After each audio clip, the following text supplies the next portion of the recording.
Hello. Good morning. कैसे हैं आप लोग सभी लोग? के एकदम बढ़िया हैं, एकदम शानदार हैं। तो चलिए फिर शुरुआत करते हैं हम लोग आज की class. Good morning, good morning, good morning. Questions हम लोग कल कर रहे थे। पहला क्वेश्चन हम लोग कर चुके थे। दूसरे क्वेश्चन पर हम लोग चलते हैं सेकंड पर। ये हम लोगों ने कल कर लिया था। Question number first. चलिए 2 नंबर से हम लोग शुरुआत करते हैं। करने की कोशिश कीजिए सभी लोग और आंसर बताइए। Good morning, good morning, good morning. मैं बिल्कुल बढ़िया हूँ आकाश भाई, एकदम शानदार हूँ। आपको पढ़ाने के लिए आ गया हूँ।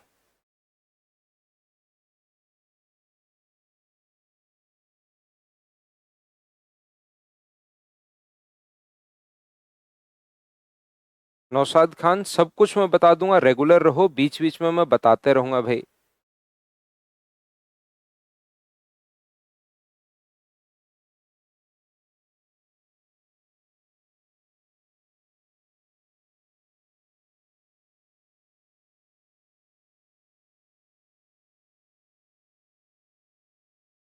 सुशील भारद्वाज का आज बर्थडे है। हैप्पी बर्थडे भाई आपको। जन्मदिन की हार्दिक शुभकामनाएं। लाइफ में खूब मेहनत कीजिए और खूब आगे बढ़िए। हैप्पी बर्थडे भाई। यहाँ पर मैं आप लोगों को बताना ये चाह रहा हूँ कि ए बी इक्वल्स टू 35। तो ये बात हमेशा आप लोग ध्यान रखना। Triangle ABC is inscribed in a circle with centre O. ABC O केंद्र वाले वृत्त में अंकित है। तो ये आप लोग जरूर नोट कीजिए। हम लोग यहाँ पर देखिए, परिवर्त की जो त्रिज्या है, सरकम रेडियस, ए into B into C upon 4 into area अपने पास होता है। लेकिन उसको एरिया निकालने में टाइम लगेगा। तो बजाय उसका एरिया निकालने के लिए पहले आपको जरूर इस चीज का ध्यान रखना चाहिए कि क्या कहीं ये राइट एंगल ट्रायंगल तो नहीं बन रहा है। और राइट एंगल ट्रायंगल ऐसे देखकर नहीं पता लगेगा, चेक करना पड़ेगा ए स्क्वायर प्लस बी स्क्वायर बराबर सी स्क्वायर, यानी कि सबसे बड़ी साइड है या नहीं है। तो ए स्क्वायर प्लस बी स्क्वायर बराबर अगर अपने पास कभी भी सी स्क्वायर अगर हो जाए, तो क्या अपने पास 12 का स्क्वायर प्लस 35 का स्क्वायर करके देखना, क्या 37 का स्क्वायर हो रहा है क्या? आप कहोगे बिल्कुल सर 37 का स्क्वायर हो रहा है। अगर 37 का स्क्वायर अपने पास हो रहा है, इसका मतलब ये राइट एंगल ट्रायंगल है। और राइट एंगल ट्रायंगल में अपने पास ए बी बी सी सी ए अगर दिया हुआ है, अपने पास यहां से ए बी बी सी और सी ए, ये अपने पास बी सी 12 है, ये 35 है और ये 37 है। तो अब मुझे बताइए, क्या प्रत्येक बच्चे की ये बात याद है क्या कि राइट एंगल ट्रायंगल में यहां से अपने पास सर्किल जो होगा, वो अपने पास ये जो हाइपोटेनस के मिड पॉइंट पर होता है, कर्ण के मध्य बिंदु पर अपने पास होता है। अगर आप लोगों को याद हो तो कर्ण के मध्य बिंदु पर अगर अपने पास है, तो ये दूरी और ये दूरी तीनों ही रेडियस अपने पास बन जाएंगी। तो अपने पास यहाँ पर मीडियन भी यही होती है और यहाँ पर मिड पॉइंट को मिलाते ही सरकम रेडियस भी इसको हम लोग बोल सकते हैं। तो यहाँ से ये वाली जो डिस्टेंस अपने पास होगी, क्या 37 अपॉन अपने पास 2, यानी कि आंसर जो अपने पास आ जाएगा वो 18.5। क्या यही प्रत्येक बच्चे का आंसर आ गया है क्या? तो आप कहोगे बिल्कुल सर 18.5 ये अपने पास आंसर आ गया है। बताओ, इसको हम लोगों ने पढ़ लिया था क्या कि राइट एंगल ट्रायंगल में जो सरकम सेंटर होता है वो हाइपोटेनस के मिड पॉइंट पर होता है। तो हाइपोटेनस के अगर मिड पॉइंट पर होता है, तो ये अपने पास आंसर आ जाएगा और ये अपने पास आंसर आ जाएगा। तो चलिए नेक्स्ट क्वेश्चन आप लोग करने की कोशिश करो। Distance between incentre and circumcentre का जो फॉर्मूला अपने पास है, distance between incentre and circumcentre, वो मैंने कल आप लोगों को लिखवाया था। अगर आप लोगों को याद हो तो मैंने फॉर्मूला फिर से लिख दिया है। हो सकता है कोई बच्चा भूल जाए, तो इसको आप लोग करने की कोशिश करो और आंसर बताओ। करते चलिए, बढ़ते चलिए, करते चलिए, बढ़ते चलिए।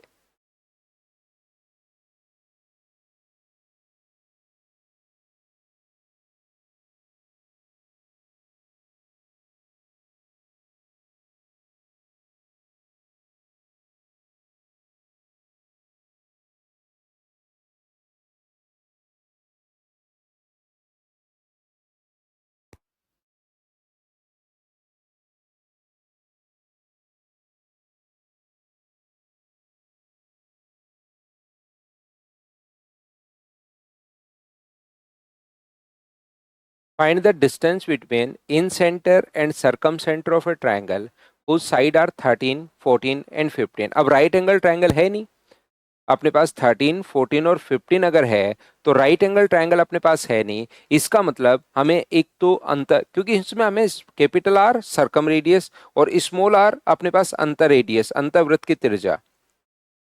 तो यहां से ध्यान से अच्छे से ठीक से आप लोग समझने की कोशिश करना। मुझे एक छोटी सी बात ये बताइए, क्या इसका जो फॉर्मूला होता है वो क्या क्षेत्रफल अपॉन एस होता है क्या? अब की बार ये फॉर्मूला लगाने ही पड़ेंगे। और यहाँ पर सरकम रेडियस का जो फॉर्मूला अपने पास होता है वो ए into B into C upon 4 into area अपने पास होता है क्या? आप कहोगे जरूर सर अपने पास यही होता है। तो अब बताओ, एरिया तो हमें दोनों बार ही चाहिए, एरिया तो दोनों बार हमें चाहिए, तो ये इसका क्षेत्रफल निकालने क्या और अपने पास एरिया निकालने का जो तरीका अपने पास होगा वो अपने पास होगा एस। ये अगले जो चैप्टर, नेक्स्ट चैप्टर मेंसुरेशन पढ़ेंगे उसमें मैं फॉर्मूला समझाऊंगा, एस माइनस बी और एस माइनस सी। और एस क्या होता है? एस होता है ए प्लस बी प्लस सी का आधा, 13 प्लस 14 प्लस 15 का आधा। तो वो मुझे बताइए कि अपने पास 42/2 यानी कि 21 आ जाएगा क्या? तो आप कहोगे बिल्कुल सर अपने पास 21 आ जाएगा। तो यहां से अच्छे से ध्यान से ठीक से आप लोग समझने की कोशिश करना। ये जो अपने पास लिखा हुआ है, ध्यान दीजिए, सीखने की कोशिश कीजिए। ये जो अपने पास लिखा हुआ है एस, एस का मतलब 21 है। 21 में से अगर 13 ए माइनस करोगे तो अपने पास 8 बचेगा। 21 में से 14 माइनस करोगे तो 7 बचेगा। और 21 में से 15 माइनस करोगे तो 6 बचेगा। तो यहां से इसको आप लोग या तो मल्टीप्लाई करके रूट ले लो या मैं फैक्टर में तोड़ लेता हूं। ये 8 को पढ़ा रहने दो 8, और इसको क्या लिख सकते हो 7, और इसको 3 गुना 2 आप लोग लिख सकते हो।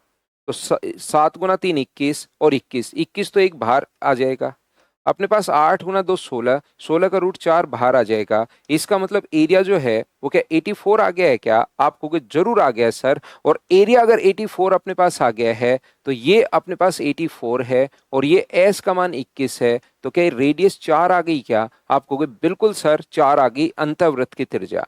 ऐसे ही हम लोग सरकम रेडियस निकाल लेंगे, बताओ ठीक है क्या? तो आप कहोगे बिल्कुल सर, सरकम रेडियस हम लोग निकाल लेंगे ए इंटू बी इंटू सी, अपने पास ये लीजिए यहां पर अपॉन 4 इंटू एरिया। और एरिया कितना है अपने पास? तो आप कहोगे सर 84 आया है, ये लीजिए। तो यहां से मुझे एक बात बताइए, यही अपने पास एरिया 84 आया है, तो यहां से मुझे बताओ ये कितनी बार कट गया? तो आप कहोगे 14 से सर ये 6 बार कट गया, 3 से अपने पास 5 बार, और 3 से अपने पास 2 बार। तो क्या ये 65/8 आ गया है क्या? आप कहोगे बिल्कुल सर। तो मैंने कैपिटल आर भी फाइंड आउट कर लिया है और मैंने स्मॉल आर भी फाइंड आउट कर लिया है। अब अपने पास फॉर्मूला है, ये रहा अपने पास डिस्टेंस निकालने का।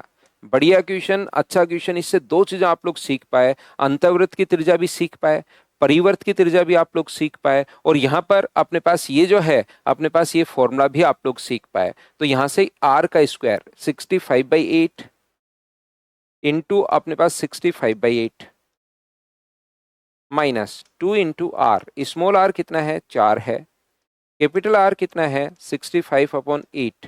क्या दोनों जगह से 65/8 बताओ कॉमन आ रहा है क्या?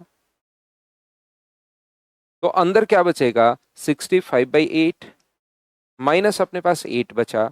तो ये अपने पास जो होगा 65/8 इंटू अपने पास यहाँ से 64 माइनस करोगे तो 1/8, और रूट करोगे तो ऊपर वाला 65 का रूट तो रूट 65 हो जाएगा। और दो बार है, 8 गुना 8 का रूट करोगे तो 8। ये अपने पास आंसर आ गया रूट 65/8। ऑप्शन कौन सा होगा? बी, ये अपने पास आंसर है। हाँ और ना बताइए, क्या अब तो प्रत्येक बच्चा क्वेश्चन को अच्छे से, ढंग से, बढ़िया तरीके से समझ पाए हो क्या? बताओ भाई।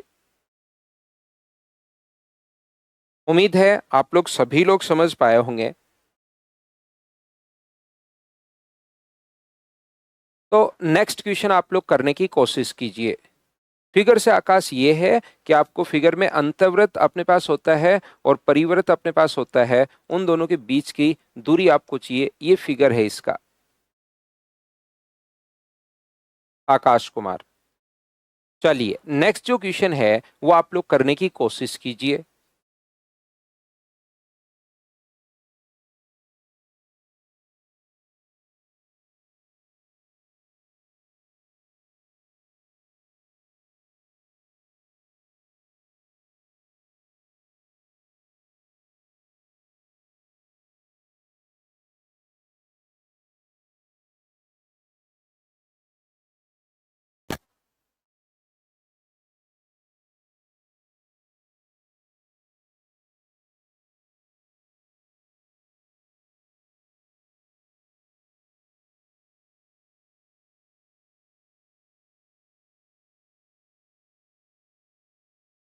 तो आसान क्वेश्चन है ये वाला। अगर आप लोग देखोगे तो यहाँ पर देखिए एक्स वाई जेड के परिकेंद्र एल से यहाँ पर एक एक्स वाई और जेड ट्रायंगल है।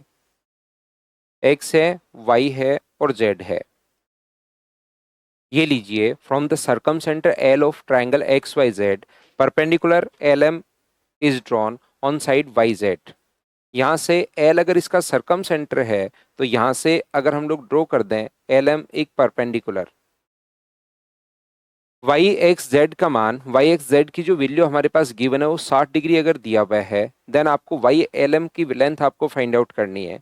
तो पहली बात तो मुझे एक बात बताइए कि जो सरकम सेंटर होता है कि ये वाली डिस्टेंस और ये वाली डिस्टेंस अपने पास बराबर होगी, और सरकम सेंटर पर बना एंगल, पूरे एंगल की अगर मैं बात करूं तो क्या वो 120 डिग्री होगा क्या? अब आज की या कल की क्लास में आप लोग लास्ट में जैसे ही क्वेश्चन कंप्लीट होंगे तब मैं आप लोगों को समझाऊंगा। ध्यान रखना, आइसोसेलेस ट्रायंगल जो होता है, समद्विबाहु त्रिभुज, आज ही समझा दूंगा इस चीज को शायद। यहाँ पर ध्यान रखना, समद्विबाहु त्रिभुज अगर अपने पास है तो उसमें वही तो अपने पास एल्टीट्यूड होगा, वही अपने पास मीडियन होगी और वही अपने पास एंगल बाइसेक्टर होगा। तो ये अगर 120 डिग्री अगर अपने पास है तो यहाँ पर दो इक्वल में ये अपने पास आर है और ये अपने पास कैपिटल आर, दोनों बराबर होंगी, और ये दोनों बराबर होते ही ये अपने पास 60 डिग्री, ये एंगल बाइसेक्टर भी होगा और ये मीडियन का भी काम करेगा यहाँ से यहाँ तक, तो ये 60 डिग्री अपने पास आ जाएगा। ये कैसे हुआ सर एंगल बाइसेक्टर? आज जैसे ही मैं कॉन्ग्रुएंसी पढ़ाऊंगा और उसके तुरंत बाद ये बात मैं आपको समझा दूंगा, ये मैं बता दूंगा, इसको आप लोग याद रखिए। अभी ध्यान रखना, आइसोसेलेस होते ही ये दोनों अपने पास एंगल बाइसेक्टर भी हो जाता है, वही एल्टीट्यूड होगा वही एंगल बाइसेक्टर होगा। क्यों होगा आज की क्लास में थोड़ी देर बाद जैसे ही कॉन्ग्रुएंसी में पढ़ाऊंगा वहां समझा दूंगा, चिंता करने की जरूरत नहीं है। तो चलिए नेक्स्ट क्वेश्चन का आंसर मुझे बताइए। करते चलिए, बढ़ते चलिए, करते चलिए, बढ़ते चलिए, खुद प्रैक्टिस आप लोग करते चलो।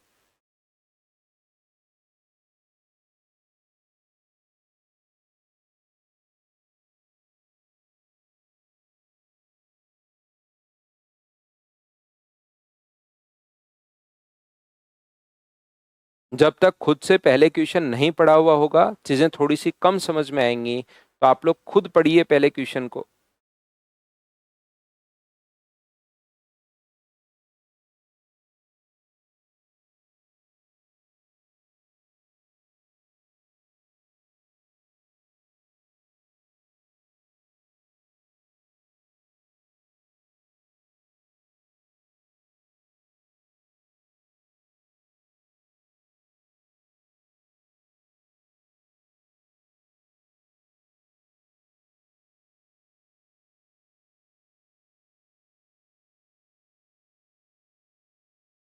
तो कैसे कर पाएंगे, देखिए आप लोग, एक त्रिभुज एक्स वाई जेड सी, इस त्रिभुज का परिकेंद्र अगर है y इक्वस टू 50 डिग्री और z इक्वस टू 70 डिग्री, तो y c z का मान आप लोग बताइए। तो यहां से अपने पास जो लिखा हुआ है x y और z, ये बिल्कुल आसान आसान क्वेश्चंस हैं, लेकिन आपको पढ़कर करना तो पड़ेगा ही पड़ेगा, और ऐसे छोटे छोटे क्वेश्चंस भी बहुत बार मिल जाते हैं। y इक्वस टू 50 डिग्री है, z इक्वस टू अपने पास 70 डिग्री है, और y अपने पास ये 50 ये 70, तो क्या ये 60 डिग्री होगा क्या? आप कहोगे जरूर होगा। और हम लोगों से पूछा है कि y c z का मान आप लोग बताइए। ये y c z का मान क्या सरकम सेंटर पर बना angle twice of A, twice of B और twice of C, answer 120 degree आ गया। बताओ ठीक है क्या?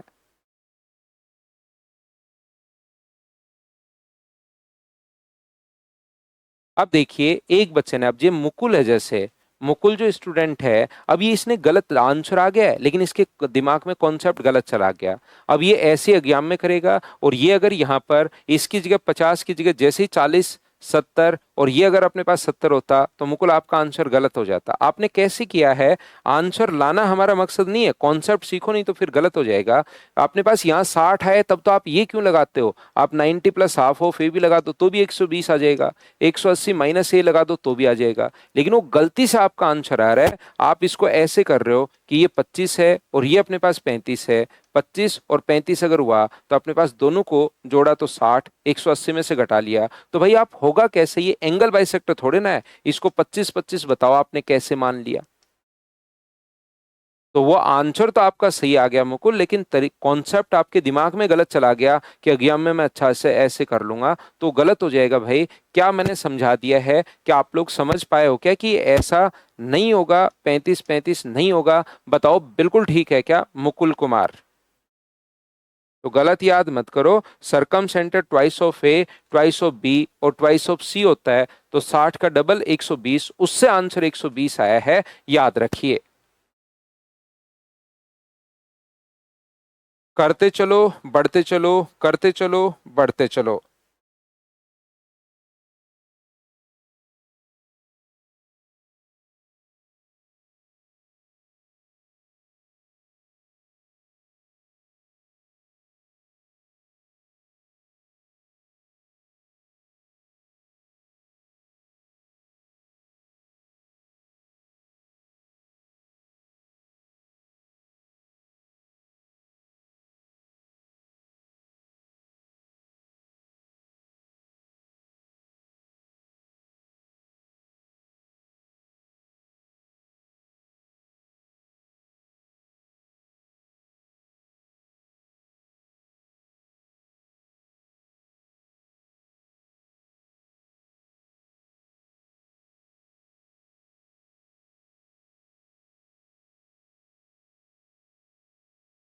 तो देखिए, the circumcentre is the centre of a circle which circumscribed the triangle.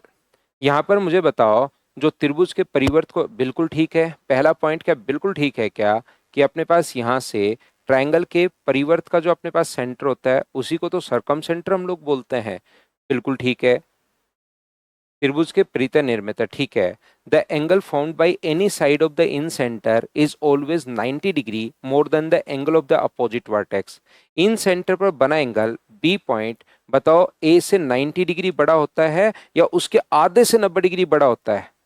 मुझे बताओ, इन सेंटर पर बना जो एंगल होता है वो 90 अपने पास ए से बड़ा होता है या 90 अपने पास हाफ से बड़ा होता है, उसके आधे से 90 डिग्री बड़ा होता है? उससे 90 डिग्री नहीं बड़ा, उससे आधे से 90 डिग्री बड़ा होता है। तो ये गलत हो गया क्या? एक यही हम लोगों को देखना था, ये अपने पास आंसर आ गया। बताओ ठीक है क्या? ये बाकी तो आप लोग देख सकते हो, अंत के अंदर त्रिभुज के कोण समद्विभाजों का संगामिति बिंदु अपने पास है, बिल्कुल ठीक है, उसी को हमारे पास मिलता है। तो ये अपने पास आंसर आ गया है। उम्मीद है 6 नंबर आपने खुद ने कर लिया होगा। तो चलिए अगला क्वेश्चन आप लोग करने की कोशिश करो। इसकी परित्रिज्या का मान आप लोग निकालिए, क्या निकाल पाओगे क्या? कीजिए भाई।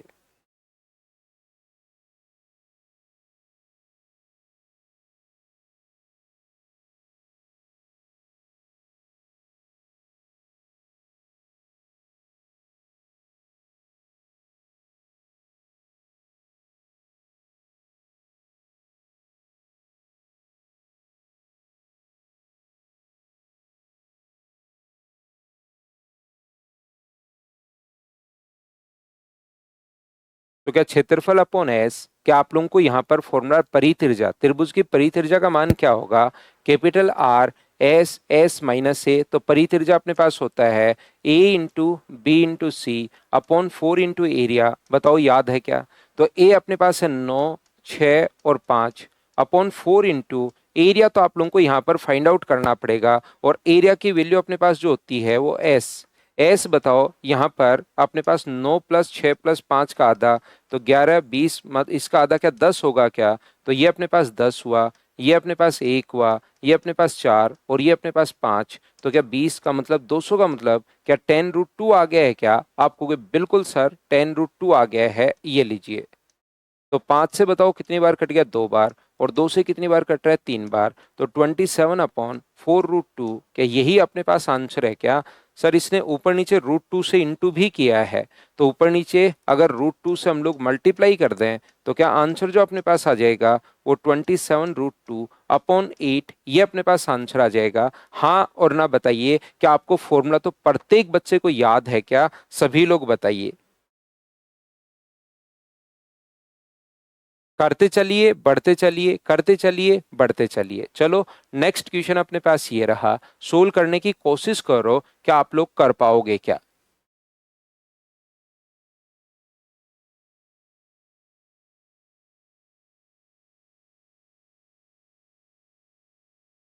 अपने आप करते चलिए, बढ़ते चलिए, करते चलिए, बढ़ते चलिए, खुद से कीजिए सारे क्वेश्चंस मुझसे पहले, जिससे देखना आपका कॉन्फिडेंस बढ़ेगा।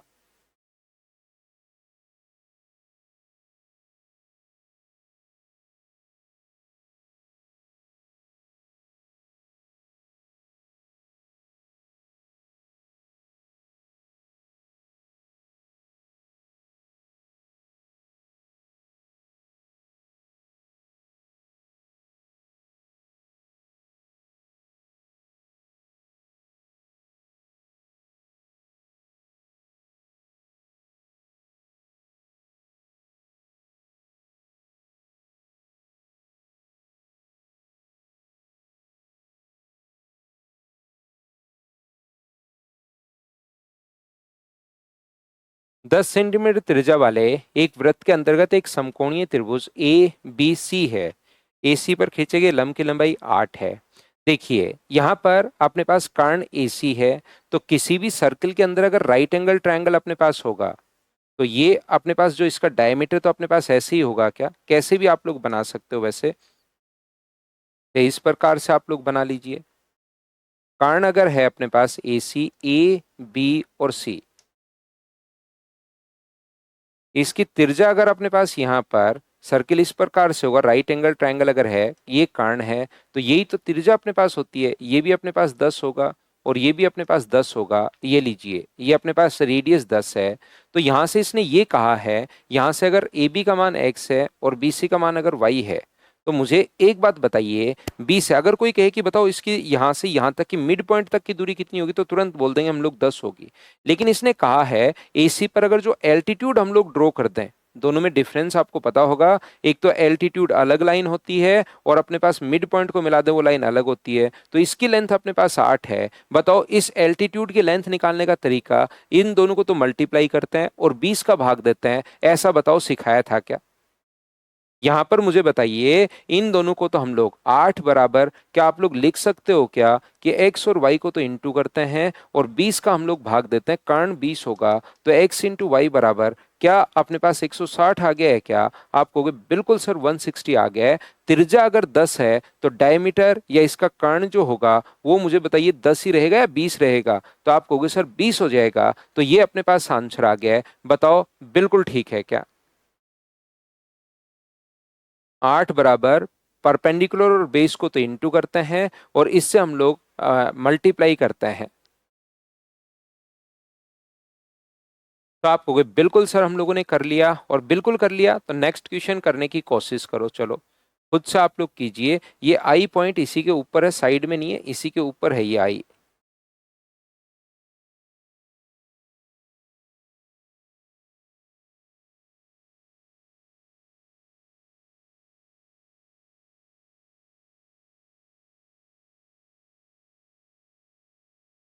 चलो करो, आप लोग करने की कोशिश कीजिए सभी लोग। अगर रेडियस 10 है तो 5 5 होगा। अरे रेडियस 10 है तो उमाकांत भाई यहाँ से यही तो बातें हैं बस, कि आपको बताने के बाद भी नहीं पता लग रहा है। किसी सर्किल की रेडियस अगर 10 है तो डायमीटर, रेडियस अगर 10 है तो मुझे बताओ 10 इधर होगी 10 इधर होगी, तो ये टोटल 20 नहीं हो गया है क्या? त्रिज्या अपने पास जो है, रेडियस अपने पास 10 है, डायमीटर थोड़ी ना है। Triangle inscribed in circle of radius अपने पास 10 है। ये अपने पास रेडियस अगर 10 है तो डायमीटर 10 इधर होगी, रेडियस 10 इधर होगी। रेडियस रेडियस 10 है तो फिर 5 5 आप क्या बता रहे हो? रेडियस 10 है तो 5 5 क्या बता रहे हो? मेरे समझ नहीं आ रहा है भाई, क्या बता रहे हो आप?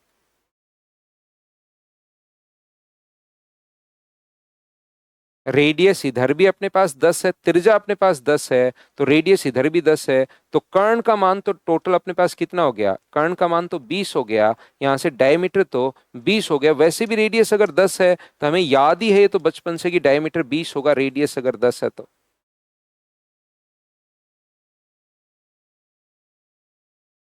फुल लाइन को डायमीटर कहते हैं उमाकांत भाई, डायमीटर। व्यास बोलते हैं, डायमीटर या व्यास।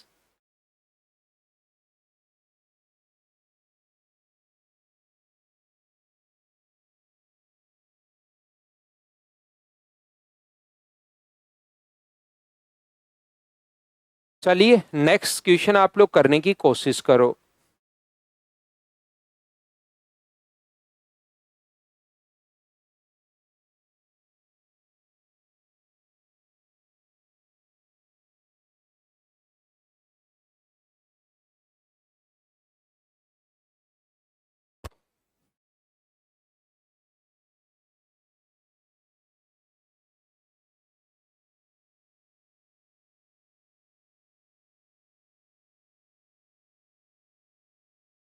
तो देखिए, ध्यान से समझने की कोशिश आप लोग करना। ये अपने पास ये जो लिखा हुआ है, I and C are respectively incentre and circumcentre of the triangle, the line P I is extended which intersect the circumcircle at point D. ये तो डायग्राम बना हुआ ही है। Q C D equals to X है। Q C और D, ये वाली वैल्यू जो है अपने पास यहाँ पर, क्यू सी डी, ये अपने पास एक्स है। ये वाला जो मान अपने पास दिया हुआ है, ये हमें यहाँ पर एक्स दिया हुआ है। बिल्कुल ठीक है। साथ ही दूसरा डायग्राम मैं बनाता हूँ, है ना, थोड़ा छोटा है ये डायग्राम, थोड़ा सा दूसरा डायग्राम मैं बनाता हूँ, बड़ा डायग्राम थोड़ा बनाता है। ये इस प्रकार से एक ट्रायंगल है अपने पास, सर्किल है, इसके अंदर एक ट्रायंगल अपने पास है। इसका एंगल बाइसेक्टर, ये ट्रायंगल था पी क्यू और आर। ये पी आई को आगे बढ़ाने पर, पी आई को अगर मैं आगे बढ़ा दूं, ये आई है, पी आई को आगे बढ़ाने पर डी पर मिलता है, और सी यहां पर सरकम सेंटर अपने पास है। ठीक है। सबसे पहले क्यू सी डी का मान एक्स दिया हुआ है। ये क्यू सी डी का मान अगर एक्स हो किसी भी आर्क द्वारा सर्किल में, 3-4 दिन बाद मैं आप लोगों को पहले ये ट्रायंगल खत्म कर रहा हूँ, फिर मैं सर्किल में आप लोगों को पढ़ाऊंगा। ये अगर अपने पास एक्स है, किसी भी आर्क द्वारा सेंटर पर बना एंगल अगर एक्स है, तो सरकमफ्रेंस पर बना एंगल जो है ना, 1-2 बार मैं पहले भी वैसे बता चुका हूं, लेकिन अब फिर से मैं आपको बता रहा हूं, इसको याद रखना। होता क्यों है वो सर्किल में मैं आप लोगों को समझा दूंगा। मुझे बताइए, ये इस आर्क द्वारा सेंटर पर बना एंगल अगर अपने पास सी अपने पास यहां पर ये है, तो सेम आर्क द्वारा सरकमफ्रेंस पर बना एंगल x/2 होगा। क्या ये चीज तो आप लोगों को याद है क्या? तो आप कहोगे बिल्कुल सर, ये बात हमें समझ में आई है। दूसरी बात बताइए, पी क्यू आर बराबर वाई है। पी क्यू आर अगर बराबर वाई है, तो मुझे सभी बच्चे मिलकर बताओ, ये एंगल अगर वाई है और आई अगर इन सेंटर अपने पास हो, आई अगर इन सेंटर हो, तो इन सेंटर कैसे बनता है? तो आप कहोगे सर एंगल बाई सेक्टर से मिलकर। तो ये पूरा अगर वाई था, तो ये वाला एंगल ऊपर वाला भी y/2 होगा और नीचे वाला भी y/2 होगा। क्या इतनी बात आप लोग सभी लोग समझ पाए हो क्या? बताओ, एक एक चीज मैं आपसे पूछता रहूंगा और आगे मैं बढ़ता रहूंगा, बताओ ठीक है क्या? साइड में है, ये सी जो था वो साइड में अपने पास है। पीआई को डायग्राम आप लोग पढ़ लो, पीआई को तो मिलाकर आगे बढ़ा है, सी अपने पास अलग है। दोनों स्ट्रेट लाइन पर ऐसे नहीं होंगे। यहां पर अमित एक बच्चा जिसको नहीं समझ में, अमित मैं फिर बता देता हूं। जब भी आई को आप लोग मिलाते हो भाई, ये आपको यहां पर देखना पड़ेगा कि आई को जब भी मिलाते हो तो इन सेंटर मिलकर ही उससे बनता है जहां पर एंगल बाइसेक्टर हो। एंगल बाइसेक्टर जो लाइन होती हैं, उसी से अपने पास इन सेंटर बनता है। तो इन सेंटर है तो ये एंगल बाइसेक्टर होगा। और क्यू आई डी बराबर, ये वाला एंगल क्वेश्चन में दिया हुआ है जेड, ये मैंने वैसे के वैसा लिख दिया जैसा अपने पास दिया हुआ था। और अब मुझे बताओ, इस ट्रायंगल में अगर हम लोग यहाँ पर ये वाले ट्रायंगल की बात करें, ग्रीन वाले की देखना, इस ग्रीन वाले ट्रायंगल की अगर मैं बात करूं ओनली, तो इसको आगे बढ़ाने पर ये जो एक्सटीरियर एंगल अपने पास होगा, ये बताओ किसके बराबर होगा? बाह्य कोण क्या अंत अभिमुख कोणों की योग के बराबर होता है क्या? आप कहोगे बिल्कुल होता है सर। किसके बराबर होगा? x/2 प्लस y/2 के बराबर होगा। तो यहां से x प्लस वाई बराबर कितना आ गया है? तो आप कहोगे सर 2z आ गया है। यहाँ से 7 अगर कॉमन ले लें, तो x प्लस वाई आ जाएगा अपने पास, अपॉन 2z तो अपने पास चल ही रहा है। और बताओ x प्लस वाई की जगह क्या लिख सकते हो? 2z अपॉन अपने पास 2z, इससे ये कट गया तो आंसर कितना बच गया? ओनली 7। ये अपने पास आंसर आ जाएगा। ऑप्शन नंबर कौन सा होगा? डी। उम्मीद है समझ पाए होंगे।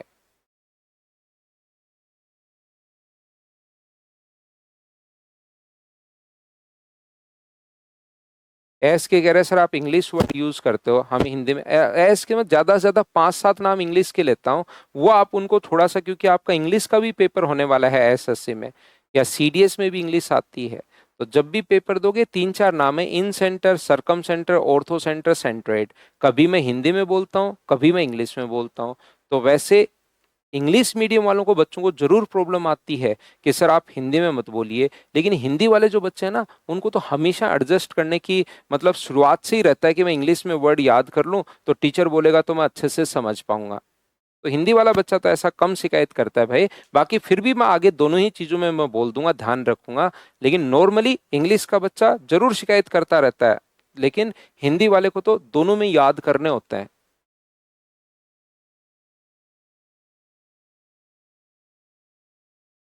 ठीक है ना। बिल्कुल, पीआई भी एंगल बाइसेक्टर होगा।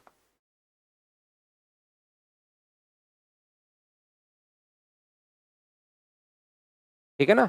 फिर भी मैं आप कोशिश करूंगा कि दोनों लैंग्वेज में मैं साथ साथ बोल दूं, लेकिन आप भी थोड़ा सा अपनी तरफ से कोशिश करना कि इंग्लिश के जो वर्ड है ना वो आप लोग याद कर लो। दोनों ही चीजें, हिंदी मीडियम वाले को तो दोनों ही बच्चे को दोनों ही चीजें दिमाग में रखनी पड़ती हैं। फिर भी मैं कोशिश करूंगा, मैं ये नहीं कह रहा हूँ कि ना ना ना ना नहीं करूंगा, मैं कोशिश मेरी तरफ से करूंगा, लेकिन कभी मान लो कोई बाई चांस नाम छूट जाए बोलते बोलते, क्योंकि हम लोग फ्लो में आ जाते हैं पढ़ाते पढ़ाते, कोई नाम छूट जाए तो आप भी अपनी तरफ से दोनों याद कर लो, है ना।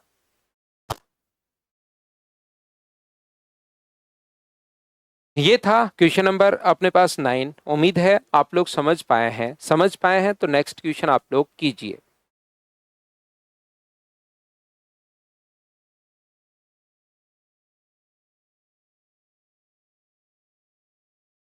करने की कोशिश करो सभी लोग।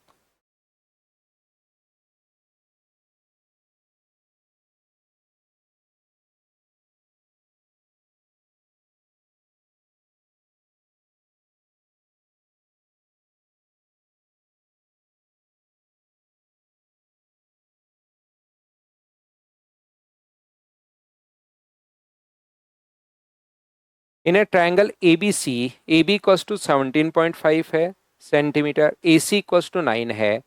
Let D is the point on BC such that AD is the perpendicular on BC. If AD equals to 3 centimeter, then what is the radius of the circle circumscribing the triangle A, B और C? ये देखिए, बाहर से एक circle हमारे पास, उसकी radius हमारे पास पूछी है, और ये अपने पास लिखा हुआ है ए, बी और सी। ए बी का जो मान अपने पास है वो 17.5 अपने पास दिया हुआ है। ए सी का मान अपने पास 9 दिया हुआ है। बी सी पर एक बिंदु डी इस प्रकार से है कि ए डी परपेंडिकुलर है बी सी के, A D perpendicular B C के, ये एक्स मान लो, और ए डी का मान अपने पास दिया हुआ है 3। ये बात आप लोग ध्यान रखना। अब जो सरकम रेडियस है ना वो अलग अलग तरीके से कैसे भी पूछ सकता है, राइट एंगल ट्रायंगल की भी पूछ सकता है, या कैसे भी हम लोगों से पूछ सकता है, ये आप लोग ध्यान रखना। ये अपने पास सरकम रेडियस का जो फॉर्मूला अपने पास होता है A into B into C upon 4 into area अपने पास होता है। और एरिया का फॉर्मूला नेक्स्ट चैप्टर में मेंसुरेशन पढ़ाऊंगा, जैसे ही ज्योमेट्री हमारी कंप्लीट होगी नेक्स्ट चैप्टर में मेंसुरेशन में चीजें आप लोगों को समझाऊंगा। याद रखिए, ध्यान रखिए छोटी छोटी चीजों का, कि अपने पास एरिया का फॉर्मूला एक तो ये होता है S, S minus S minus B और एस माइनस सी। एक तो ये होता है, और दूसरा ये तो तब होता है जब तीनों साइड्स दे। अगर तीनों साइड्स अपने पास गिवन है तो अपने पास ये होता है। ये अपने पास यहाँ पर दूसरा एरिया का फॉर्मूला ये भी होता है half into base into height. अगर कभी बेस और हाइट दे दे तो ये फॉर्मूला होता है। तो अब की बार ए इंटू बी इंटू सी बराबर, तो ये तो अपने पास 17.5 है, ये अपने पास 9 है, और ये अपने पास एक्स है। ठीक है, तीनों साइड में ये साइड गिवन नहीं है, लेकिन बेस और हाइट दिया हुआ है, तो एरिया का फॉर्मूला क्या 4 इंटू 4 यहां से आया है, और एरिया का फॉर्मूला हाफ इंटू क्या बेस इंटू अपने पास हाइट ही होगा क्या, तो बेस अपने पास एक्स है, और हाइट कितनी है, तो हाइट आप लोग कहोगे सर अपने पास हाइट जो है वो अपने पास 3 है। ये लीजिए, यहाँ से 2 से ये कट रहा है 2 बार, और 3 से कितनी बार कट रहा है 3 बार, तो 17 गुना 3 51, और 52.5 को डिवाइड, एक्स से एक्स कट ही रहा है, डिवाइड करोगे 2 से तो क्या आंसर 26.25, ये अपने पास आंसर आ जाएगा। तो परिवर्त की त्रिज्या के लिए ये फॉर्मूला मैं आपको पहले ही लिखवा चुका हूं। उसके बाद अलग अलग तरीके से क्वेश्चन अपने पास पूछ सकता है, तो वो मैं आप लोगों को यहाँ पर समझाने की कोशिश कर ही रहा हूं। हाँ और ना बताइए, क्या आप लोग सभी लोग इस बात को समझ पाए हो क्या। ये जो साइन अपने पास होता है ये परपेंडिकुलर का साइन होता है भाई, ध्यान रखना, एडी परपेंडिकुलर ऑन बीसी। ये जो साइन इस प्रकार से होता है एडी परपेंडिकुलर बीसी, तो ये इसका मतलब ये 90 डिग्री का कोण बना रहा है, और 90 डिग्री का कोण बनाने वाली लाइन ही हाइट होती है, ध्यान रखना।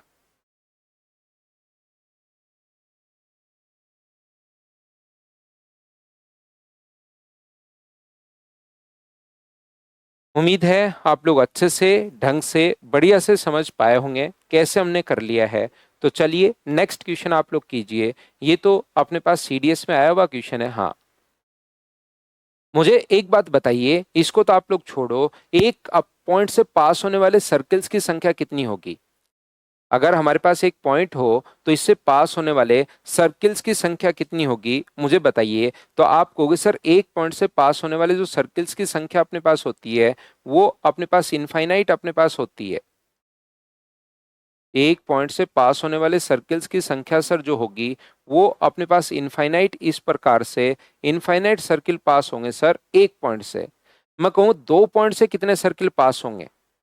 अगर अपने पास दूसरा क्वेश्चन ये है कि दो पॉइंट से कितने सर्किल अपने पास होंगे, तो ये अपने पास व्यास हो सकता है, ये अपने पास छोटी जीवा हो सकती है, ये अपने पास और बड़ी जीवा अपने पास हो सकती है इस प्रकार से इधर से। तो दो पॉइंट से भी याद रखिए अपने पास इनफाइनाइट सर्किल पास होंगे। दो पॉइंट से भी कितने सर्किल पास होंगे? छोटी जीवा हो, बड़ी जीवा हो, किसी की और बड़ी जीवा हो, व्यास के नजदीक वाली जीवा हो, इनफाइनाइट अपने पास होंगे। बताइए बिल्कुल ठीक है क्या? तो अपने पास यहां से ये जो अपने पास लिखा हुआ है तीन पॉइंट से पास होने वाले सर्कल्स की संख्या, मुझे एक बात बताओ, किसी भी ट्रायंगल का सरकम सर्किल जो अपने पास होता है वो क्या सिर्फ एक ही होता है क्या? ऐसे थोड़ा ना कि दो तीन सरकम सर्किल और हैं। तो यहां से तीन पॉइंट से, एक पॉइंट से इनफाइनाइट सर्किल पास हो सकते हैं, दो से इनफाइनाइट सर्किल पास हो सकते हैं, तीन पॉइंट से अपने पास सिर्फ और सिर्फ कितना सर्किल पास होगा? एक। तो एक त्रिभुज के अधिक से अधिक कितने परिवर्त हो सकते हैं? तो ट्रायंगल के ओनली और ओनली एक ही अपने पास परिवर्त होगा। बताओ बिल्कुल ठीक है क्या?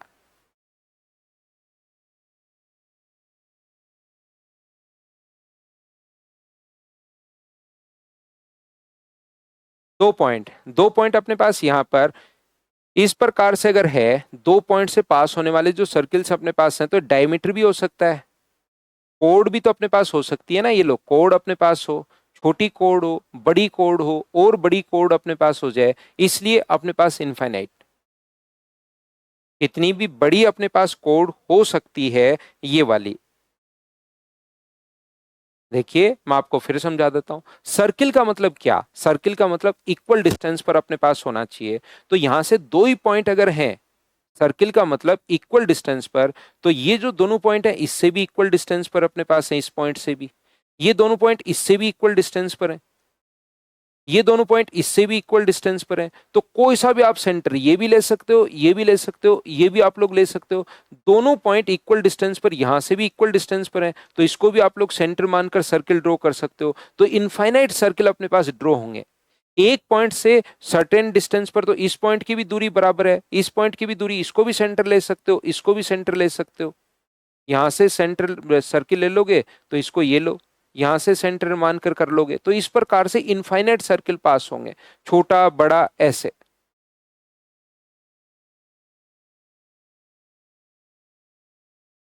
चलिए कीजिए next question.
I and O are incentre and circumcentre of a triangle angle P Q R respectively. Triangle है ये, साइन गलत लग गया, पी क्यू आर, ये अपने पास यहाँ पर आई और आर इसके एंगल के थोड़े ना होते हैं, वो साइन सारे ही ये मुझे लग रहा है पी क्यू आर, बनी रेखा पी क्यू आर को ट्राइंगल का साइन लगाना है इसको, है ना।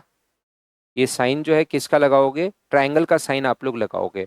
आई and O are incentre and circumcentre of a triangle P Q R respectively. The line produce P I intersect the circumcircle और P Q R at S. ये वही question है जो अभी भी हम लोग करके आए थे। एक ट्रायंगल अपने पास पी, एक सर्किल पहले, और उसके अंदर की तरफ एक ट्रायंगल है पी क्यू आर। ध्यान से समझना, पी क्यू आर, इसका एक तो अपने पास इन सेंटर है, पी आई से बने अपने पास सर्कम इन सेंटर और सरकम सेंटर। तो पी आई को बढ़ाने पर ये एस पर मिलता है। ये अपने पास एंगल बाइसेक्टर होगा, अपने पास आई अगर है और इसको बढ़ाने पर ये एस पर मिलता है, बिल्कुल ठीक है। और यहाँ पर ओ इसका सरकम सेंटर है, पी क्यू आर बराबर 50 डिग्री।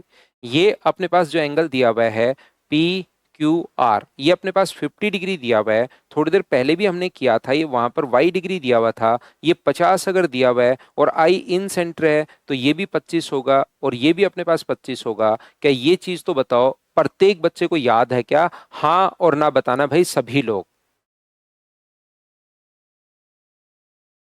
बताइए ठीक है क्या? अपने पास 50 डिग्री जब था, इन सेंटर अगर है तो इन सेंटर तो एंगल बाइसेक्टर से मिलकर ही बनता है, ये आपको पता होगा। क्यू आई एस बराबर 40 डिग्री है, क्यू आई एस ये अपने पास 40 डिग्री है। ये अगर अपने पास 40 डिग्री है और ये अगर 25, ये 40, तो ये वाला एंगल जरूर अपने पास, मुझे बताइए, 15 डिग्री रहा होगा क्या? एक्सटीरियर एंगल अगर अपने पास है तो क्या ये 15 डिग्री रहा होगा क्या? एक्सटीरियर एंगल हमेशा अंत अभिमुख कोणों के योग के बराबर होता है। देखिए 40 क्वेश्चन में गिवन है, ध्यान से सुनना। 40 क्वेश्चन में गिवन है, 25, 25, 50 था तो मैंने आधा आधा लिख दिया। ये एक ही चीज मैंने मेरी तरफ से लिखी है। क्या 15 डिग्री अपने पास हो गया है क्या? बताओ सभी लोग, 15 कैसे आया? इतनी सी बात बताइए, क्या ये बात तो आप लोग सभी लोग समझ पाए हो क्या? यहां से 15 डिग्री क्या प्रत्येक बच्चा समझ पा रहा है क्या? तो आप कहोगे बिल्कुल सर, अपने पास 15 डिग्री हम लोग समझ पा रहे हैं। तो यहां से मुझे बताओ, ये किसी भी आर्क द्वारा, थोड़ी देर पहले भी मैं पढ़ा चुका हूं, 2-3 बार पहले भी मैं बता चुका हूं, ये अगर 15 डिग्री अपने पास है तो सेंटर पर बना जो एंगल अपने पास होगा 15 का डबल क्या अपने पास 30 होगा क्या? आप कहोगे बिल्कुल सर 30 होगा। और रेडियस बराबर होती है तो क्यू एस ओ हमें बताना है। एक ट्रायंगल की दो साइड बराबर हैं, दो साइड बराबर हैं, और एक एंगल अगर अपने पास आ गया तो बचे हुए दोनों एंगल के इक्वल होंगे, और दोनों को क्या फाइंड आउट कर पाओगे क्या?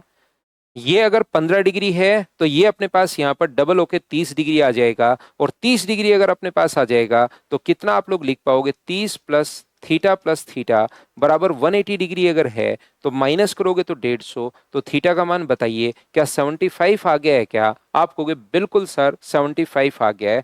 ये अपने पास आंसर आ गया। 15 डिग्री एक्सटीरियर एंगल से है, ये 40 है, ये 25 है, तो ये 15 होगा। पहले आप लोग इसको x मान लो। एक्सटीरियर एंगल हमेशा अंतःविमुख कोणों के योग के बराबर होता है, तो x प्लस 25 बराबर एक्सटीरियर एंगल 40। तो यहां से x का मान कितना आ जाएगा? 15 डिग्री अपने पास आ जाएगा, सोल्व करते ही ऐसे आया है वो।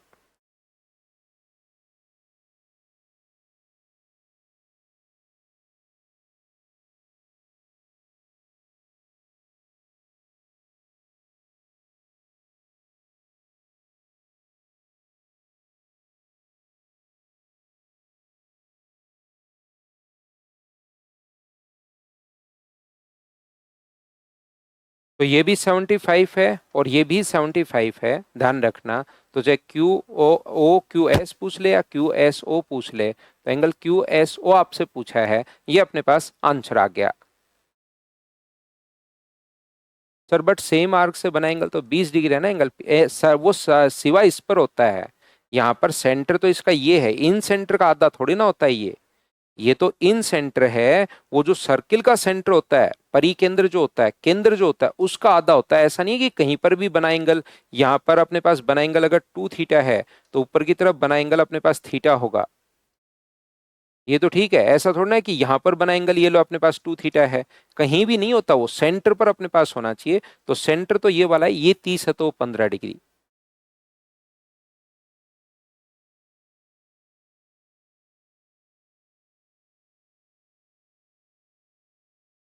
चलिए अब हम लोग यहाँ पर जो पॉइंट है उसको हम लोग आगे बढ़ाते हैं। तो आगे बढ़ते हैं, देखिए।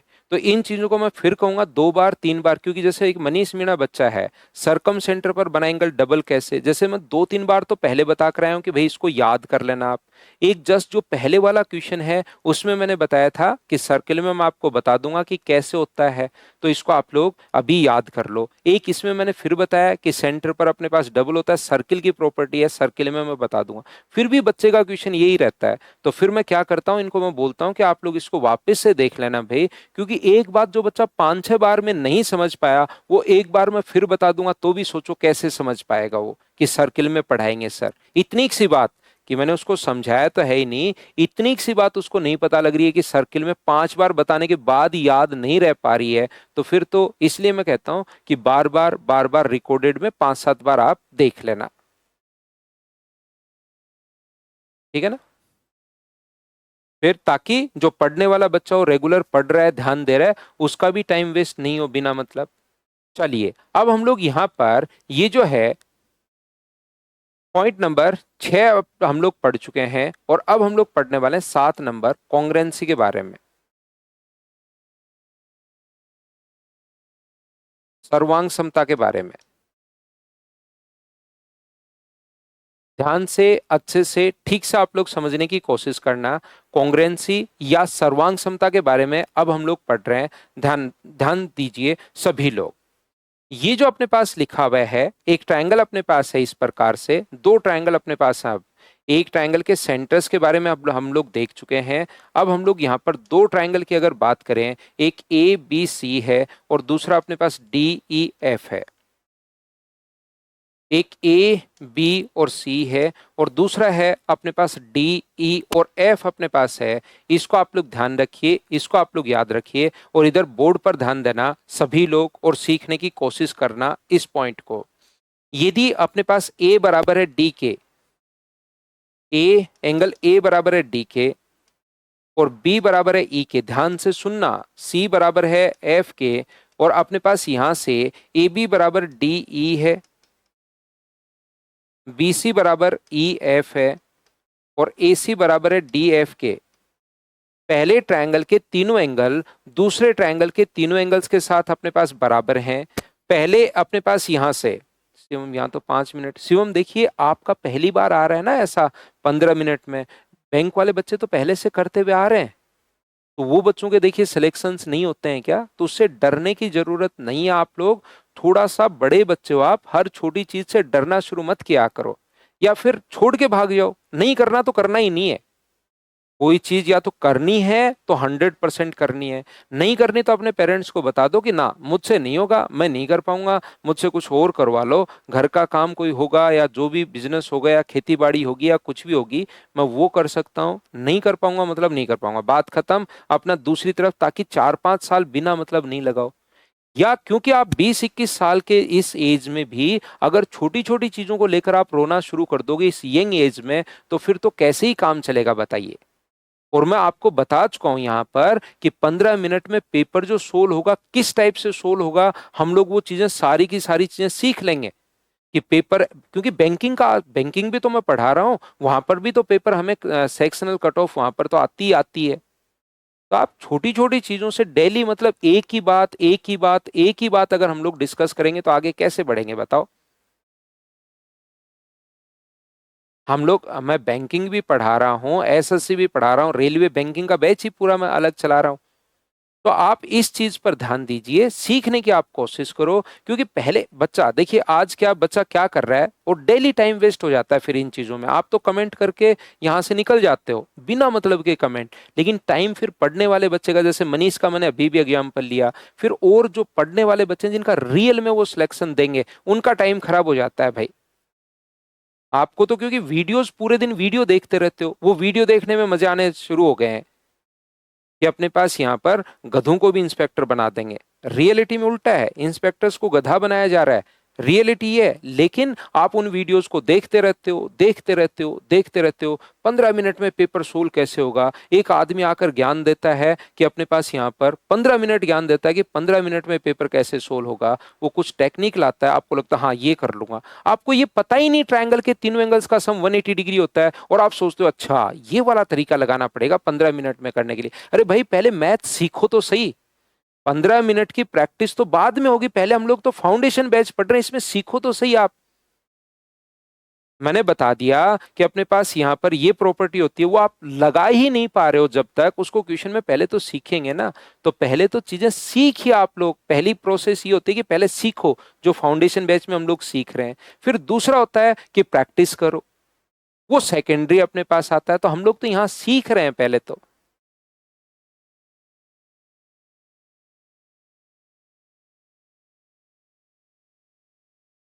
अब कोई ना कोई देखना, थोड़े दिन में अपने पास एक थंबनेल मैं बनाता हूं, मैं बताता हूं आपको, वो आ जाएगा।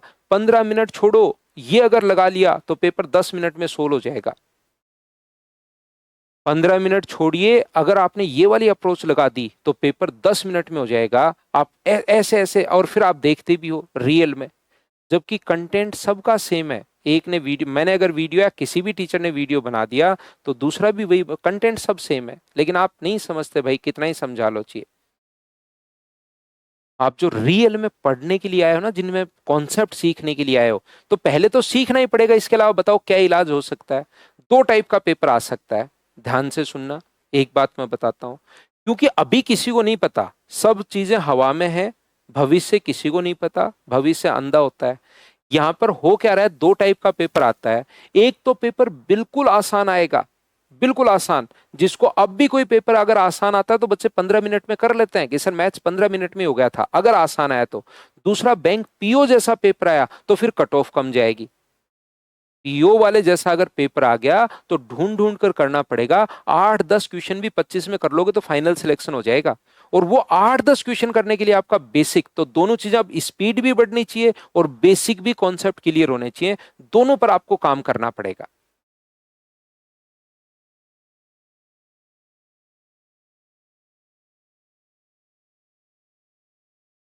अजरुद्दीन साहब मैथ्स के टीचर बहुत कौन, टीचर का काम ही ये रहता है भाई। टीचर का काम यही है कि आप समाज को, बच्चों को क्या, अपने आप को आदर्श प्रस्तुत कर रहे हो, कौन सी चीज आप दे रहे हो समाज को, बच्चों को। अगर आप ही एक दूसरे से ऐसे मतलब इस टाइप से लड़ते रहोगे तो बच्चे फिर क्या सीखेंगे?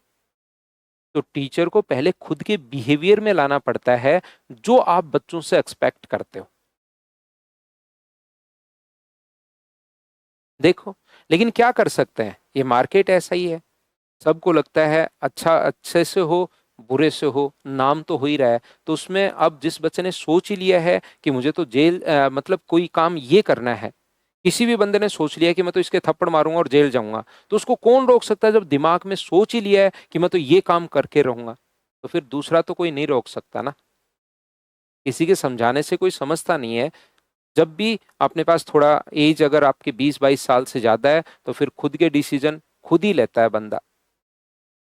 देखो इधर ध्यान दो, तो आप खुद भाई इस टाइप से चीजें, जो पढ़ने का है, जो पढ़ाई से रिलेटेड, अगर आप मुझसे क्वेश्चन करोगे तो वो ज्यादा ठीक रहेगा। आप कमेंट करते हो कोई इधर उधर के कमेंट, क्योंकि ऑफलाइन में नहीं बोलता कोई बच्चा ऐसे। ऑफलाइन में तो पढ़ाई के अलावा अगर बोल जाए तो धो दूं मैं उसको वहीं पर। तो ऑफलाइन में बिल्कुल ऐसे, अगर पिन भी गिरेगी ना मेरी क्लास में, तो एकदम आवाज आएगी कि हाँ कहाँ से आवाज आई है। एकदम शांत रहती है, कोई बच्चा पढ़ा होगा तो उसको पता होगा। लेकिन यहां पर क्या है कि आप दूर बैठे हो, है ना, इसलिए बीच में कमेंट कर देते हो। नहीं तो खा जाऊं मैं ऐसे, बीच में क्लास में कमेंट कर दो तो आप। देखो ध्यान से समझिए, ये अपने पास यहां पर ए बी और सी, डी ई और एफ, अगर पहले ट्रायंगल के तीनों एंगल्स दूसरे ट्रायंगल के तीनों एंगल्स के साथ अगर इक्वल हैं, और पहले ट्रायंगल की तीनों साइड्स दूसरे ट्रायंगल की तीनों साइड्स के साथ अगर इक्वल हैं, तो दोनों के दोनों ट्रायंगल कॉन्ग्रेंट होंगे, दोनों त्रिभुज सर्वांग होंगे। ये कॉन्ग्रेंसी का साइन है। पहले ट्रायंगल के तीनों एंगल्स और दूसरे ट्रायंगल के तीनों एंगल्स के साथ बराबर हैं, और पहले की तीनों साइड्स दूसरे ट्रायंगल की तीनों साइड्स के साथ अगर बराबर हैं तो अपने पास दोनों के दोनों जो ट्रायंगल होंगे वो कॉन्ग्रेंट होंगे, दोनों त्रिभुज अपने पास सर्वांगसम होंगे। अब सर छह चीजें जब पता हुई ना, तीन एंगल और तीन साइड्स, छह चीजें जब पता हुई तब तो कोई छोटा बच्चा भी बता देगा कि दोनों के दोनों ट्रायंगल कॉन्ग्रेंट हैं या नहीं है। क्या छह से कम चीजें अगर हों तो भी हम लोग बता सकते हैं क्या कि दोनों त्रिभुज सर्वांगसम है या नहीं है? तो आप कहोगे सर जरूर बता सकते हैं। पांच से भी हम लोग बता सकते हैं, चार से भी हम लोग बता सकते हैं, तीन से भी बता सकते हैं। मिनिमम कितनी पता होनी चाहिए? तीन पता होनी चाहिए। तो तीन पता होते ही हम लोग तुरंत बोल देंगे कि दोनों जो ट्रायंगल अपने पास हैं वो कॉन्ग्रेंट हैं या नहीं है।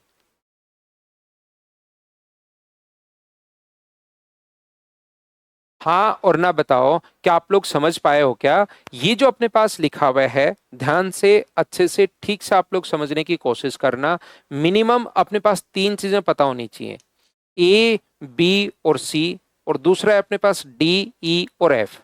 मिनिमम जो अपने पास होना चाहिए वो तीन चीजें पता होना चाहिए, और तीन चीजें अगर पता है, मिनिमम आपको कितनी चीजें पता होनी चाहिए? तीन, ध्यान रखना। तीन चीजें अगर आपको पता है, ए बराबर है डी के, ए बराबर है एंगल डी के, बी बराबर है एंगल ई के, और सी बराबर है एंगल एफ के, तो मुझे बताओ क्या दोनों के दोनों जो ट्रायंगल होंगे वो मुझे बताइए क्या कॉन्ग्रेंट होंगे क्या? तो आप लोग याद रखिए, दोनों के दोनों जो ट्रायंगल हैं वो कॉन्ग्रेंट नहीं होंगे। सर अभी भी आपने एक मिनट पहले तो ये बोला था कि अपने पास यहाँ पर मिनिमम तीन चीजें पता होनी चाहिए, और मिनिमम तीन चीजें हैं, फिर भी आपने अचानक मना कर दिया कि दोनों के दोनों ट्रायंगल कॉन्ग्रेंट नहीं है। क्यों नहीं है? पहली बात मुझे बताओ कि यहाँ पर ध्यान से ठीक से समझने की कोशिश करना। एक ट्रायंगल है जिसके एंगल है 50, 60 और 70। 50, 60 और 70। क्या कोई बड़ा ट्रायंगल नहीं बना सकते क्या जिसके एंगल अपने पास हो 50, 60 और 70? बताओ, क्या हम लोग यहां पर कोई बड़ा ट्रायंगल नहीं बना सकते क्या जिसके एंगल जो अपने पास हो वो अपने पास हो 50 डिग्री, 60 डिग्री और 70 डिग्री? तो आप कहोगे बिल्कुल सर हम लोग बना सकते हैं, इसमें तो कोई दिक्कत है ही नहीं, बिल्कुल हम लोग बना पाएंगे।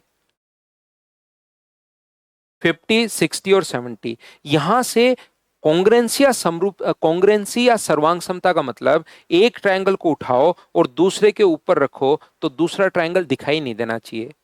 कॉन्ग्रेंसी या सर्वांग समता का मतलब, एक ट्रायंगल को उठाओ और दूसरे के अगर ऊपर रखो तो दूसरा ट्रायंगल दिखाई नहीं देना चाहिए। क्या यहां पर ऐसा हो रहा है क्या? तो आप कहोगे ना सर ऐसा नहीं हो रहा, तो दोनों के दोनों ट्रायंगल कॉन्ग्रेंट नहीं है। तीन चीजें बराबर हैं फिर भी कॉन्ग्रेंट नहीं है। तो ध्यान रखना, मैंने आप लोगों को कहा कि मिनिमम तीन चीजें पता होनी चाहिए, लेकिन वो तीनों चीजें फिक्स हैं। ऐसा नहीं है कि कोई भी तीन चीजें पता हुई और तुरंत आपने बता दिया कि दोनों के दोनों त्रिभुज सर्वांगसम है। मिनिमम आपको तीन पॉइंट पता होने चाहिए, लेकिन वो तीनों के तीनों जो पॉइंट हैं वो अपने पास फिक्स हैं। ये आप लोग ध्यान रखना। तो कौन कौन से फिक्स हैं देखिए। यहां पर अगर कभी भी अपने पास इस प्रकार से है, ध्यान से अच्छे से समझना, तो इसका जो पहला पॉइंट अपने पास है वो है SAS। कॉन्ग्रेंसी का जो पहला पॉइंट है वो है अपने पास SAS, साइड एंगल अपने पास साइड। यहां पर दो ट्रायंगल की, SAS जैसे नाम से ही आपको पता है, दो ट्रायंगल की दो कॉरस्पॉन्डिंग साइड्स इक्वल हैं, ABC, और दूसरा ट्रायंगल अपने पास DE और F। ABC है और दूसरा है DEF। दो ट्रायंगल की अगर दो कॉरस्पॉन्डिंग साइड, AB बराबर है DE के, BC बराबर है EF के, और अपने पास एंगल B बराबर है एंगल E के, AB बराबर है D के, BC बराबर है EF के, और एंगल B बराबर है E के, तो दोनों के दोनों त्रिभुज जो होंगे वो सर्वांगसम होंगे, दोनों ट्रायंगल कॉन्ग्रेंट होंगे। ये चीज आप लोग ध्यान रखना, इसको आप लोग याद रखिए सभी लोग। ये है हमारा पहला पॉइंट SAS। मैं आपको समझाना या बताना ये चाह रहा हूं प्रत्येक बच्चे को, यदि कभी भी अपने पास ABC है और दूसरा है DEF, ये एक ट्रायंगल है ABC और दूसरा ट्रायंगल है DEF। एक एबीसी है और दूसरा अपने पास डीईएफ है। यदि एंगल अपने पास एबी बराबर है डीई के, बीसी बराबर है ई एफ के और एंगल ए बराबर है एंगल डी के, तो क्या दोनों के दोनों त्रिभुज सर्वांगसम होंगे क्या? ये बात मुझे बताइए। क्या अपने पास दोनों ट्रायंगल कॉन्ग्रुएंट होंगे क्या? अपने पास ये बराबर है ए बी बराबर है डी के और बी सी बराबर है ई एफ के और एंगल ए बराबर है डी के, तो क्या दोनों ट्रायंगल कॉन्ग्रुएंट होंगे क्या? तो आप तुरंत मना करोगे कि ना सर, दोनों के दोनों ट्रायंगल कॉन्ग्रुएंट नहीं होंगे। या आप लोग याद रखिए, दोनों सर्वांगसम नहीं होंगे। तो अब अपने पास इसमें दोनों जगह क्वेश्चन आ चुका है। सीडीएस भी पूछ चुका है और एसएससी भी क्वेश्चन पूछ चुका है। इसमें आप लोग नोट लगाकर लिख लेना कि इंक्लूडेड एंगल होना चाहिए। जो दो साइड अपने पास दी हैं उसके बीच का कोण अगर बराबर है तो दोनों के दोनों, नोट लगाकर लिख लेना, इंपॉर्टेंट अपने पास है, जो दो साइड अपने पास दी हुई हैं उसके बीच का कोण बराबर होना चाहिए। और मैथ्स में बीच का जो कोण होता है ना, दो साइड के बीच का कोण, उसको ये नहीं लिखते कि बीच का कोण बराबर होना चाहिए। मैथ्स में जो नाम होता है उसको बोलते हैं अंतरित कोण बराबर होना चाहिए, इंक्लूडेड एंगल अपने पास बराबर होना चाहिए। ये आप लोग इसमें नोट लगाकर, जब आप लोग, आपकी बुकलेट आपके पास है जिसमें मैंने दिया हुआ है वैसे मैंने लिख रखा है, फिर भी आप लोग उस पर गोला कर लेना कि इंक्लूडेड एंगल होना चाहिए, अंतरित कोण होना चाहिए। क्या आप लोग बताओ, समझ पाए हो क्या? अगर बीच वाला कोण होगा तो दोनों कॉन्ग्रुएंट होंगे, बीच वाला कोण नहीं होगा तो दोनों त्रिभुज सर्वांगसम नहीं होंगे। ये था अपने पास पहला पॉइंट, एस ए एस, और नाम से जैसे आप लोगों को पता है side angle side, S A S, side angle side. बताओ बिल्कुल ठीक है क्या?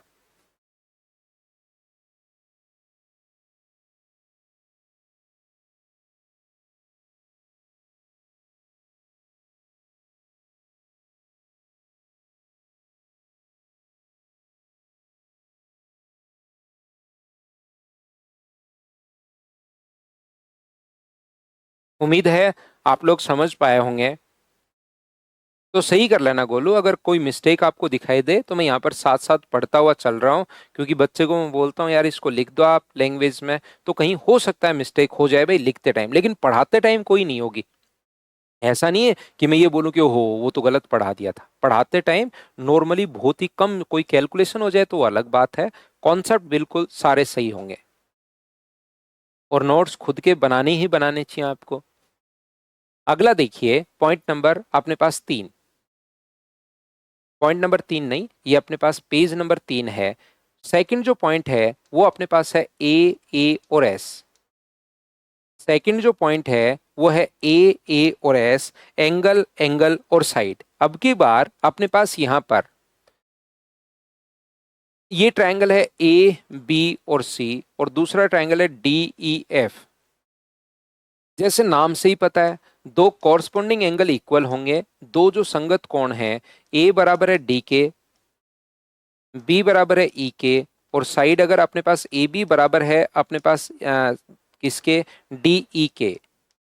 ये वाला एंगल ए बराबर है डी के, बी बराबर है अपने पास ई के, और ये वाली जो साइड है वो इसके अगर बराबर है ए बी बराबर डी, तो दोनों के दोनों जो त्रिभुज होंगे, दोनों ट्रायंगल जो होंगे वो अपने पास कॉन्ग्रुएंट होंगे। D E F, A B C जो होगा वो सर्वांगसम होगा डी ई एफ के साथ। तो ये है ए और एस, ये अपने पास आ गया है। बताओ बिल्कुल ठीक है क्या? हाँ और ना बताइए सब लोग। मैं क्या समझा रहा हूं सभी लोग समझना। ए बी और सी, ये अपने पास है ए बी और सी, और दूसरा अपने पास है डी ई और एफ। एक ए बी सी है और दूसरा डी ई एफ है। यदि अपने पास एंगल ए बराबर है डी के, एंगल ए बराबर है डी के, एंगल बी बराबर है सर ई के, और अपने पास यहां से बी सी बराबर है ई एफ के, तो क्या दोनों ट्रायंगल ए अपने पास डी के बराबर है, बी अपने पास यहाँ पर ई के बराबर है, और बी सी बराबर अगर ई एफ अपने पास है, तो बताओ दोनों के दोनों जो त्रिभुज होंगे वो क्या सर्वांगसम होंगे क्या? मुझे बताइए आप लोग। तो आप कहोगे बिल्कुल सर, दोनों के दोनों त्रिभुज सर्वांगसम होंगे, दोनों ट्रायंगल कॉन्ग्रुएंट होंगे। ये बात आप लोग ध्यान रखना, दोनों के जो दोनों ट्रायंगल हैं वो सर्वांगसम होंगे, दोनों ट्रायंगल अपने पास कॉन्ग्रुएंट होंगे। इस चीज को आप लोग याद रखिए, इसको आप लोग ध्यान रखिए। सर ऐसा क्यों? पिछली बार क्यों नहीं था और अब की बार क्यों है, थोड़ा सा समझाओ हमें। एक बात तो यहां पर ध्यान रखना, नाम से याद रखना। एक तो याद रखने का तरीका मैं पहले बता रहा हूं, ए एस, फिर मैं समझा रहा हूं कि ऐसा होता क्यों है। ऐसा होता क्यों है वो भी मैं समझा रहा हूं, पहले नाम से याद रखना। यहां पर दोनों त्रिभुज सर्वांगसम होंगे, अब की बार याद रखिए। ए एस में एस बाहर वाली साइड है, इसका मतलब तीनों में से कोई सी भी साइड हो सकती है, कोई सी भी कॉरस्पॉन्डिंग साइड हो सकती है, ये याद रखिए। जबकि पिछली बार देखोगे तो आप लोग नाम से ही देखो, एस एंगल ए जो था ना वो बीच में लिखा हुआ है, बीच में लिखा हुआ है, इसका मतलब इंक्लूडेड एंगल अपने पास होना चाहिए। तो सर ऐसा क्यों हो रहा है, ये हो क्यों रहा है, ये बात बताओ मुझे। एक बात बताओ, एक नियम आपको पहले से याद है इस प्रकृति में, एक रूल ये है कि ट्रायंगल के तीनों एंगल्स का सम 180 डिग्री होता है। ये हमें पहले से ही पता है कि त्रिभुज के तीनों कोणों का जो योग अपने पास होता है वो 180 डिग्री अपने पास होता है। ट्रायंगल के तीनों एंगल्स का सम जो होता है वो 180 डिग्री होता है। तो ये एंगल इसके बराबर एक्स और एक्स, ये एंगल इसके बराबर। दो एंगल अगर अपने पास बराबर हैं, ध्यान से समझना, दो एंगल अगर अपने पास इक्वल हैं तो तीसरा एंगल क्या खुद ही बराबर होगा क्या। अपने पास ये वाला एंगल कितना हो गया, 180 माइनस एक्स माइनस वाई, क्योंकि तीनों का सम 180 होता है, ये हमें पता है। तो दो एंगल बराबर होते ही तीसरा अपने आप ही बराबर हो गया, दो बराबर होते ही तीनों ही बराबर, तो तीनों बराबर तो चाहे ये वाली साइड दे दे, चाहे ये वाली साइड दे दे, चाहे फिर ये वाली साइड अपने पास दे दे, क्या ही फर्क पड़ता है। क्या अपने पास कोई सी भी साइड दे दो, बताओ ठीक है क्या। लेकिन ये कोई नियम नहीं होता। क्या आप जानते हो क्या कि ऐसा एक नियम है कि त्रिभुज के तीनों भुजाओं का योग 21 सेंटीमीटर होता है। क्या तीनों भुजाओं का योग 21 सेंटीमीटर फिक्स है या कुछ भी हो सकता है, कुछ भी हो सकता है। तो दो साइड्स अगर बराबर हैं तो तीसरी साइड फिर बराबर होना जरूरी नहीं है, ये बात आप लोग ध्यान रखना। तो तीसरी साइड बराबर नहीं है तो फिर ये एंगल जब बीच का फिक्स हुआ तभी जाके ये साइड फिक्स होगी, ये 4, ये अपने पास 5, और बीच का एंगल अगर थीटा फिक्स है तभी कोसाइन रूल से ये अपने पास डिस्टेंस फिक्स होगी, नहीं तो डिस्टेंस फिक्स हो नहीं पाएगी। ये बात ध्यान रखना कि त्रिभुज का जो परिमाप फिक्स नहीं है, कुछ भी अपने पास हो सकता है पेरीमीटर, इसलिए दो साइड्स के साथ बीच का कोण इंक्लूडेड एंगल लेना ही लेना पड़ेगा। जबकि यहां पर कोई सी भी साइड हो सकती है, क्योंकि दो कोण बराबर होते ही तीसरा अपने आप बराबर, तो चाहे फिर ये वाली साइड दे दे, चाहे ये वाली साइड दे दे, ये वाली साइड दे दे, क्या ही फर्क पड़ता है। क्या अब तो बताओ सभी लोग समझ पाए हो क्या।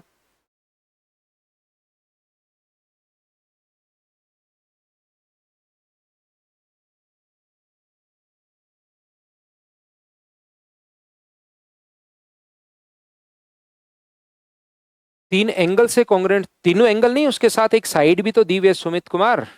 तीनों एंगल ही थोड़ी ना दिए हुए हैं, दो एंगल देते ही तीसरा अपने आप बराबर हो गया, एक साइड भी तो यहां पर गिवन है, ये रही। तीनों एंगल कहाँ, मैंने तो दो ही एंगल दिए हैं और उसके साथ एक साइड भी ये रही अपने पास बराबर दे दी।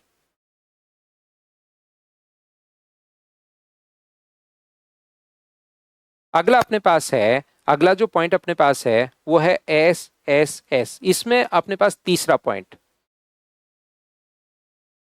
एस एस एस, एक ट्रायंगल की तीनों कॉरस्पॉन्डिंग साइड्स, एक ए बी और सी है, दूसरा डी ई और एफ है। एक ट्रायंगल की तीनों कॉरस्पॉन्डिंग साइड्स दूसरे ट्रायंगल की तीनों कॉरस्पॉन्डिंग साइड्स के साथ अगर इक्वल हैं तो दोनों के दोनों जो ट्रायंगल होंगे वो कॉन्ग्रुएंट अपने पास होंगे, सर्वांगसम होंगे। अब ये कब होंगे कब नहीं होंगे इसमें ऐसा कुछ नहीं है, तीनों साइड अगर बराबर हैं तो दोनों के दोनों जो त्रिभुज होंगे वो सर्वांगसम हमेशा होते हैं। ये चीज आप लोगों को याद रखनी पड़ेगी। यहां पर अपने पास तीनों साइड्स अगर बराबर हैं तो दोनों ट्रायंगल कॉन्ग्रुएंट होंगे, दोनों त्रिभुज सर्वांगसम होंगे। ये लाइन, ये बात आप लोगों को ध्यान रखनी पड़ेगी, याद रखनी पड़ेगी। इसमें ऐसा कुछ समझाना है नहीं कि कभी होते हैं कभी नहीं होते। एस ए एस में तो समझाना था मुझे इंक्लूडेड एंगल होना चाहिए, एस ए ए एस में मुझे समझाना था कि साइड कोई सी भी हो सकती है, एस एस एस में तो फिक्स है तीनों साइड अगर बराबर तो दोनों के दोनों ट्रायंगल जो होंगे वो कॉन्ग्रुएंट होंगे। और एक इसमें होता है आर एच एस, आर का मतलब राइट एंगल, आर का मतलब अपने पास चौथा, इसमें थर्ड के बाद फोर्थ जो है आर एच एस, आर का मतलब एक तो होना चाहिए राइट एंगल, एक होना चाहिए हाइपोटेनस,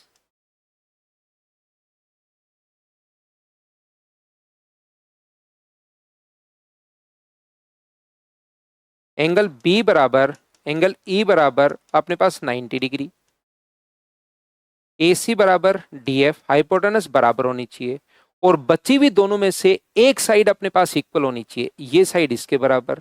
अब दोनों बची हुई साइड है ना, चाहे ये वाली साइड ले लो चाहे ये वाली साइड ले लो, कोई सी भी साइड आप लोग ले लीजिए, ए बी बराबर अगर डी ई के है तो दोनों के दोनों जो त्रिभुज होंगे वो कॉन्ग्रेंट होंगे, ये लीजिए। कभी कभार कुछ बच्चे मुझसे पूछते हैं, ध्यान से सुनिए, सीखने की कोशिश करना। कुछ बच्चे, हाँ ए बी बराबर ई एफ है तो भी अनु होंगे, वो कोई दिक्कत नहीं है, कॉन्ग्रेंट होंगे। मुझे एक बात बताइए, आप लोग सभी लोग मिलकर, कि कुछ बच्चे मुझसे पूछते हैं कि सर चलो ठीक है, अगर अपने पास हाइपोटेनस नहीं देकर ये साइड इसके बराबर दे दे और ये साइड अगर इसके बराबर दे दे, ध्यान से समझिए, ये साइड इसके बराबर अगर हमारे पास दे दे, ए सी बराबर अपने पास डी एफ है, ए बी बराबर अपने पास डी है, कॉन्ग्रेंट हो गए। अगर हाइपोटेनस नहीं देकर ये इसके बराबर और ये इसके बराबर दे दे, तब सर कॉन्ग्रेंट होंगे या नहीं होंगे? तब तो एस ए एस लगी जाएगा, एस ए एस लगी जाएगा, उस कंडीशन में तो कॉन्ग्रेंट होंगे ही होंगे। बताओ समझ पा रहे हो क्या? दूसरी बात ध्यान से समझना, दूसरी बात दूसरी बात ध्यान से समझना, मुझे एक बात बताओ यहां पर कि हाइप 90 डिग्री है अच्छी बात है तो एंगल ही। एक हाइपोटेनस अपने पास बराबर है, हाइपोटेनस अगर अपने पास बराबर है, राइट एंगल है तो हम लोग हाइपोटेनस बोल रहे हैं, लेकिन रियल में तो क्या साइड ही है क्या? और एक साइड और बराबर है। सर ये तो साइड एस ए एस ही नहीं लग गया है क्या? दो साइड बराबर और एक एंगल बराबर, एस ए एस ही लग गया, तो फिर आप इसको अलग से क्यों पढ़ा रहे हो? यहां पर इसको अलग से सर क्यों पढ़ा रहे हो? फिर इसलिए मैं पढ़ा रहा हूं, ध्यान रखना, एस ए एस में नोट लगाकर लिखवा दिया था कि इंक्लूडेड एंगल अपने पास होना चाहिए, अंतरित कोण अपने पास होना चाहिए। अगर राइट एंगल हुआ ना तो अंतरित कोण नहीं है, देखिए दो साइड बराबर, लेकिन राइट एंगल अगर है तो बाहर वाला एंगल अगर हुआ तो भी काम चल जाएगा। ये बच्चे को बताना होता है, समझाना होता है। पर क्यों काम चल जाएगा, ये क्या बात हुई? इसलिए काम चल जाएगा क्योंकि हमें पाइथागोरस थ्योरम पता है, राइट एंगल ट्रायंगल के लिए एक नियम पता है कि दो साइड बराबर होती तीसरी अपने आप बराबर। एक राइट एंगल में एक नियम हमें पता है कि दो साइड अगर बराबर हैं और राइट एंगल अगर है तो तीसरी साइड अपने आप ही बराबर होगी पाइथागोरस थ्योरम से। इसलिए दोनों के दोनों ट्रायंगल जो हैं वो अपने पास कॉन्ग्रेंट हो जाते हैं। हाँ और ना बताइए, क्या आप लोग सभी लोग समझ पाए हो क्या? तो जो एस ए एस में मैंने लिखवा दिया था इंक्लूडेड एंगल होना चाहिए, तो 90 डिग्री का कोण होते ही इंक्लूडेड के अलावा होगा तो भी काम चल जाएगा। तो ये चार नियम हैं, इनको आप लोग पढ़ कर आना, कल आकर एक बार इनको रिवाइज करवाऊंगा और इसके आगे की चीजें मैं आप लोगों को समझा दूंगा। डायरेक्ट याद रखना है चारों नियम। आज के लिए सिर्फ इतना ही। Thank you, bye bye, take care. कल मॉर्निंग में 7 बजे फिर से मिलता है।